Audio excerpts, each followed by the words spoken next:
A woman stood up in the audience. Johnny Carson stopped mid-monologue. He signaled the band to cut the music. And he said, "Wait." The Tonight Show starring Johnny Carson. Studio One at NBC Burbank. March 1978. Another Tuesday night. Another 300 people in the audience expecting laughs and celebrity gossip and Ed McMahon's booming voice and Doc Severinsen's impossible jackets. Johnny was in the middle of his opening monologue. A joke about Congress. The audience was laughing. The cameras were rolling. Everything was television perfection, that carefully orchestrated chaos that Johnny had mastered over 16 years of hosting America's favorite late-night show. He was mid-punchline when he saw her stand up. Row 4, slightly left of center. An elderly woman, maybe late 60s, wearing a simple floral dress and clutching something in her hand. She wasn't standing to leave. She wasn't standing to applaud. She was standing with that particular posture of someone who has something urgent to say and won't sit down until they say it. Johnny's voice faltered. Just for a second. Most people wouldn't have noticed. But Ed McMahon noticed. He glanced at Johnny, then followed his gaze toward the audience. The woman raised her hand slightly. Not waving. Just holding it up. Like a student in a classroom waiting to be called on. Johnny stopped talking completely. The laughter died. The studio fell into confused silence. He turned toward Doc Severinsen's band, raised his hand. "Hold the music," he said, his voice carrying that tone of gentle authority that meant he was serious. "Just hold on a second." Doc lowered his trumpet. The band members looked at each other, uncertain. The cameras stayed locked on Johnny, directors in the control room frantically whispering into headsets, nobody knowing what was happening. Johnny looked at the woman. "Ma'am? Are you okay?" The woman's voice trembled when she spoke, but it carried through the studio with surprising clarity. "Mr. Carson, I'm sorry to interrupt. But I need to tell you something. About your son." A woman stood up in the audience, and Johnny Carson stopped his monologue, signaled the band to cut the music, and said, "Wait." What she said next would be talked about in television history for 30 years. The studio went completely silent. Not the polite silence of an audience waiting for the next joke. The absolute silence of 300 people holding their breath. Johnny's face changed. The host's mask dropped. Ed McMahon stood up from his chair beside the desk, his jovial expression replaced by concern. "My son!" Johnny's voice was quiet now, confused. "Ma'am, I don't— Which son?" "Richard," the woman said, and her voice broke. "Ricky." Johnny gripped the edge of his desk. Anyone who knew Johnny Carson's life knew that name carried weight. Richard "Ricky" Carson, his middle son, had died in a car accident in 1991. No, wait. This was 1978. Ricky was still alive in 1978. Still struggling with his demons, but alive. The woman was crying now, still standing, still holding whatever was in her hand. "I'm sorry. I'm so sorry. I shouldn't have interrupted your show. But I've been carrying this for 6 months and I can't carry it anymore." Johnny stepped out from behind his desk. The control room directors were screaming into headsets. "Go to commercial! Cut! What is happening?" But Johnny's floor manager, a veteran named Bobby who'd worked with Johnny since the beginning, held up his hand. "Keep rolling. Let Johnny handle it." "Ma'am," Johnny said gently, walking toward the edge of the stage. "What do you need to tell me?" The woman looked down at what she was holding. A letter. Worn, folded, clearly read and reread many times. "My name is Dorothy Brennan. My son. My son was in rehab with your Ricky. 6 months ago. At the center in Malibu." Johnny's jaw tightened.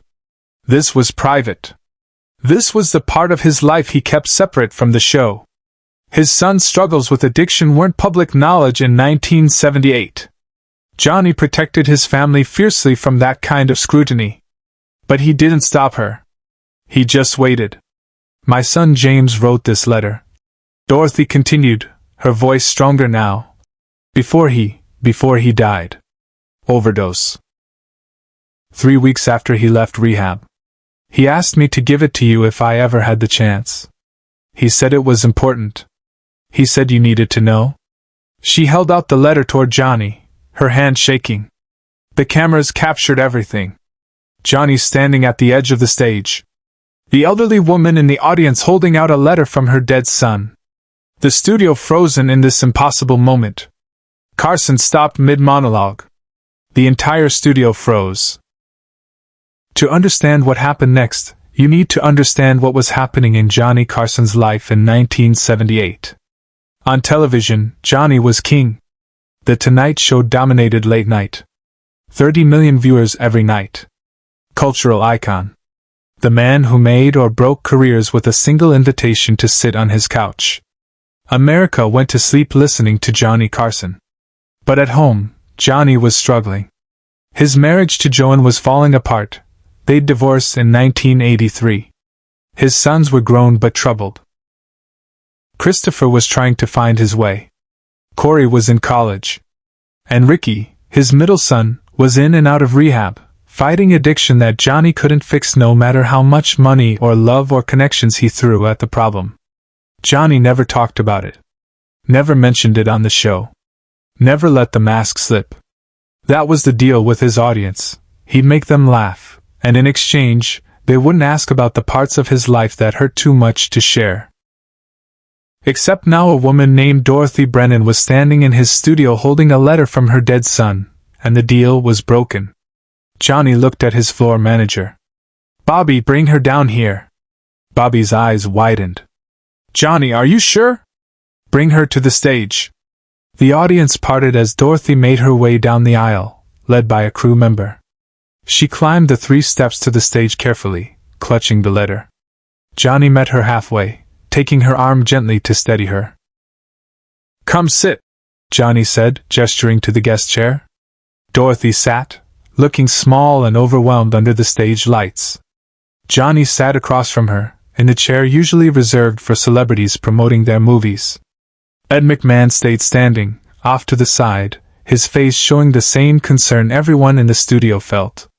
Johnny's voice was gentle. "Tell me about James."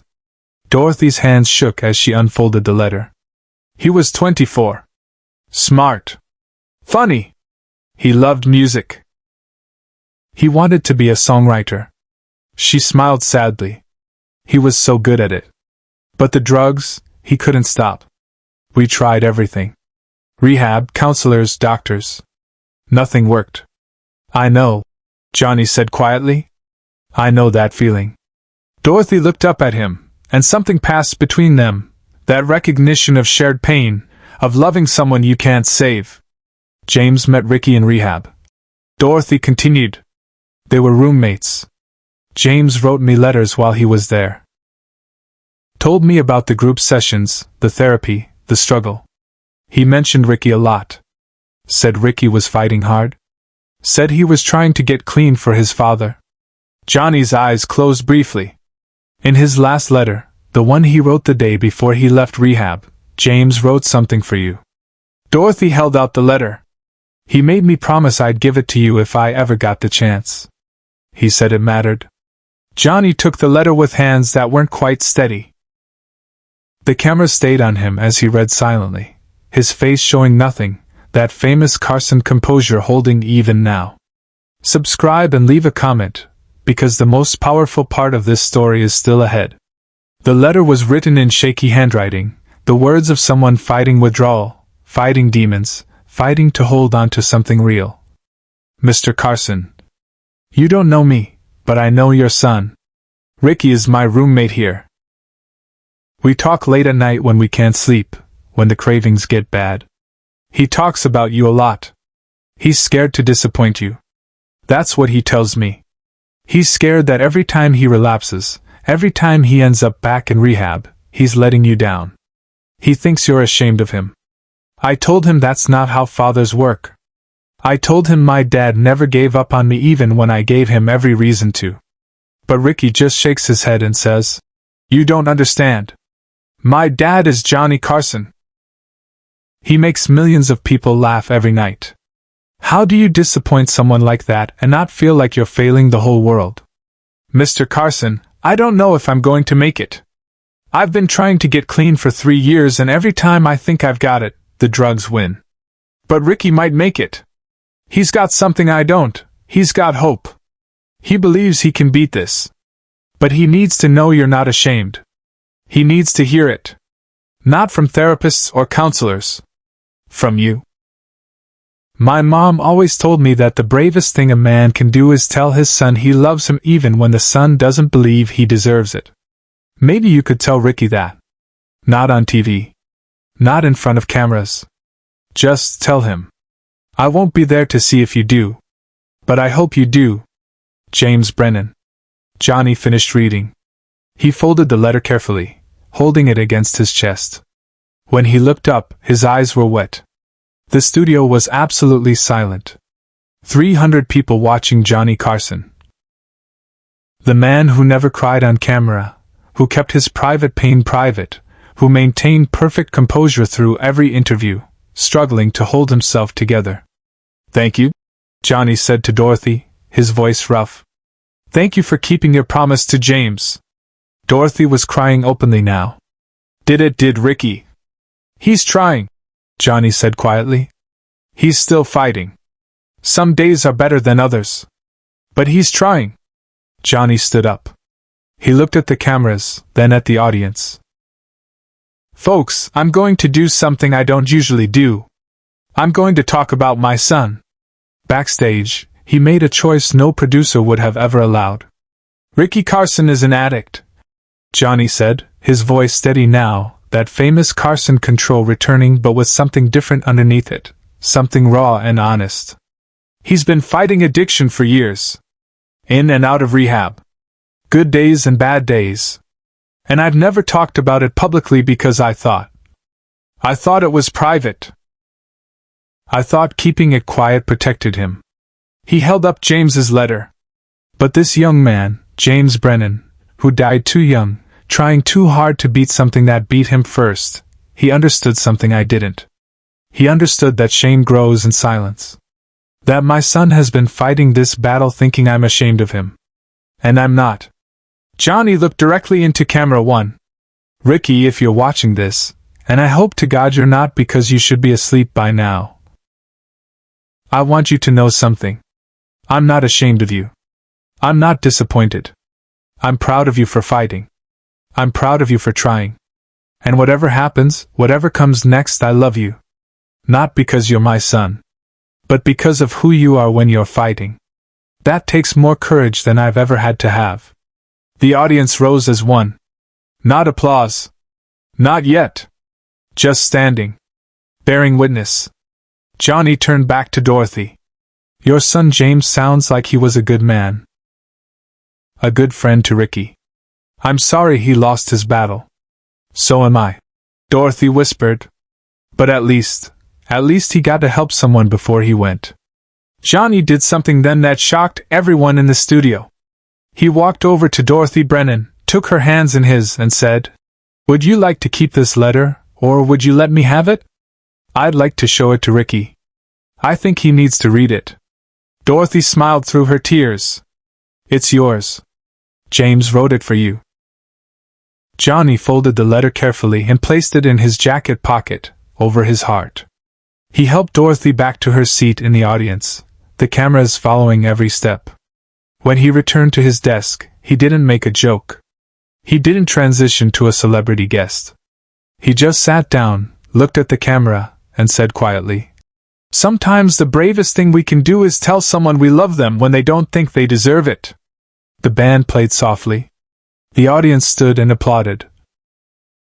Not the excited applause of entertainment, but the quiet, respectful applause of people who had witnessed something true. Share and subscribe. Make sure this story is never forgotten. That night, Johnny called Ricky from his dressing room. The conversation lasted 2 hours. Ricky cried. Johnny cried. And for the first time in years, they talked without shame between them. James Brennan's letter stayed in Johnny's jacket pocket for the rest of his hosting career. 10 years later, When Johnny gave his final Tonight Show monologue in 1992, he mentioned it briefly, the letter from a young man who taught him that love spoken aloud can save lives. Ricky Carson got clean in 1982. He stayed clean until the car accident that took his life in 1991. But for those 9 years, he and his father had something they'd never had before: honesty. Dorothy Brennan attended Ricky's funeral. Johnny saw her there and embraced her without words. Two parents who understood the same grief. The letter is now in the Smithsonian, preserved beside Johnny's desk nameplate. A reminder that sometimes, television stops being entertainment and becomes something else entirely. Something that heals.